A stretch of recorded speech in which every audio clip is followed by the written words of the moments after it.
Hello everyone. তো গরম পড়তে না পড়তেই আমার বাড়িতে চলে এসছে সজনে ডাঁটা।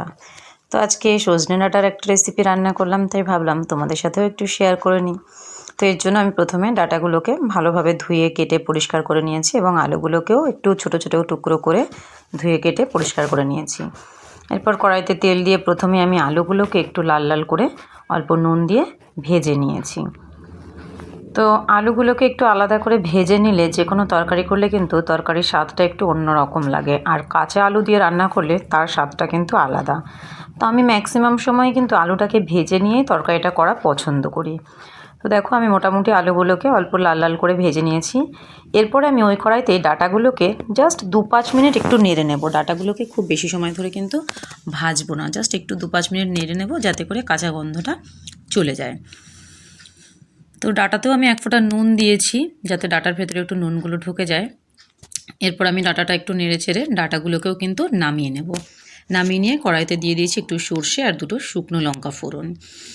এই ফোড়নে আমি এবার দিয়ে দেব মিক্সিতে পিষে রাখা সর্ষে বাটা, আর দিয়ে দেব তার ভেতরেই পোস্ত বাটা।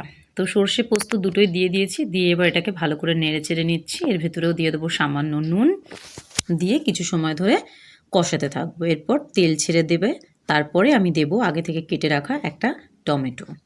তো টমেটোটাকেও দিয়ে দিলাম। এরপর এটাকে নেড়ে চেড়ে টমেটোটাকে একদম নরম করে নেব। তো দেখো পোস্ত সর্ষে দিয়ে কিন্তু তেল ছেড়ে দিয়েছে, আর টমেটোটাকে এবারে আস্তে আস্তে এটার সঙ্গে মিশিয়ে ফেলবো। টমেটোটাও কিন্তু নরম হয়ে গেছে, গলে গেছে। এইটা খুব ভালোভাবে মেশা হয়ে গেলে মশলাটা, এরপরে কিন্তু এর ভেতরে আমি ভেজে রাখা সবজিগুলো দিয়ে দেব। তো এরপরে আমি দিয়ে দিচ্ছি ভেজে রাখা সবজিগুলো। যদিও আমার আগেই একটুখানি হলুদ গুঁড়ো দিয়ে দিলে ভালো হতো, আমি ভুলে গেছিলাম। তো যাই হোক, হলুদ গুঁড়োটা আমি পরে দিয়ে দেবো।